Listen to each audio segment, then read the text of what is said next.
தென்காசி மாவட்டம் சங்கரன்கோவில் தாலுகா வடநத்தம்பட்டி கிராமத்திலிருந்து வரேன். என் பேர் கணேசன், என் மனைவி பேர் கோமதி மீனா.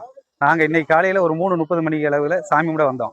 சண்முலாஸ் வழியாக எல்லாரும் அலோவ் பண்ணி உள்ளே போயிட்டு இருந்ததுனால எங்களையும் சாமி கும்பிட விடுவாங்கன்னு நாங்கள் உள்ளே போனோம். உள்ளே போனால் அர்ச்சகர் வந்து ஒரு ஆளுக்கு 5000 ரூபா கேட்டாப்புல. நான் என்ன பண்ணோம்னா எனக்கு அவ்வளோ காசு இல்லை அப்படின்னு சொன்னதும் ஆளுக்கு 2000 4000 ரூபா வாங்கிட்டு உள்ளே விட்டாங்க.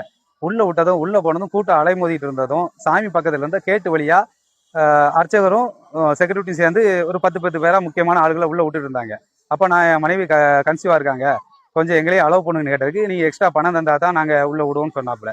அப்போ நாங்கள் எக்ஸ்ட்ராலாம் பணம் கொண்டு வரலைன்னு சொன்னதுக்கு அப்போ சூப்பரண்ட்ட போய் லெட்டர் வாங்கிட்டு வாங்க, பிஆர் ஆஃபீஸ் போய் லெட்டர் வாங்கிட்டு வாங்கன்னு சொன்னதும் இல்லைன்னா எங்களால் அந்த மாதிரி அலைய முடியாதுன்னு சொன்னதும் வேற ஏதாவது வழி இருந்தால் சொல்லுவேன்னு சொன்னதும் ஒரு கேட்டை திறந்து இதுதான் வழி, நீ கோயிலை விட்டு 2 பேரும் வெளியே போங்கன்னு எங்களை வெளியே அனுப்பி விட்டாங்க.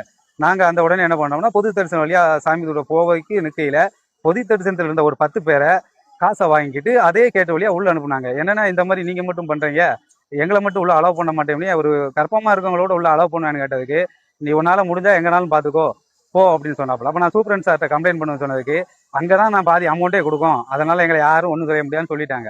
அப்ப நாங்க உடனே இதை என்ன பண்ணோம்னா பிஆர் ஆஃபீஸுக்கு கம்ப்ளைண்ட் பண்ண வந்தோம். பிஆர் ஆஃபீஸ் போய் கம்ப்ளைண்ட் பண்ணா அவங்களும் என்ன சொல்றாங்கன்னா துட்டு கொடுத்த நீ தான் குற்றவாளி, துட்டை வாங்கினா அவங்க எல்லாம் அப்படித்தான் ஏமாத்துவாங்க அப்படின்னு சொன்னாங்க. அதான் சொன்னேன், ஏமாத்துறாங்கன்னா அவங்க மேல தப்பு இல்லையான்னு கேட்டதுக்கு என்னைய குற்றவாளின்ட்டாங்க. அதனால தமிழக அரசு என்ன பண்ணணும்னா ஒரு கர்ப்பிணி பெண்ணுன்னு கூட பார்க்காம அவமானப்படுத்தி எங்களை சாமி தரிசனம் பண்ணாம கழுத்தை பிடிச்சி வெளியே தள்ளாத குறைய என்ன வெளியே போகணும்னு சொல்லிட்டாங்க. இது சம்பந்தமா நம்ம துறை ரீதியா சொன்னாலும் அவங்களும் இதை வந்து நடவடிக்கை எடுக்கல.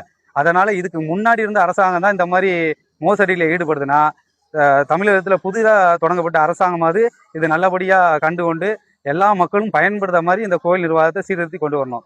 என் மனைவி மட்டும் இல்லை, இதை நாங்கள் இன்னைக்கு வெளியில சொல்றோம். இதை சொல்லாத எத்தனையோ மக்கள், பாவப்பட்ட மக்கள் கஷ்டப்பட்டு அழுதுகிட்டு தான் அந்த கோயிலுக்கு போறாங்க, வெளியே போறாங்க.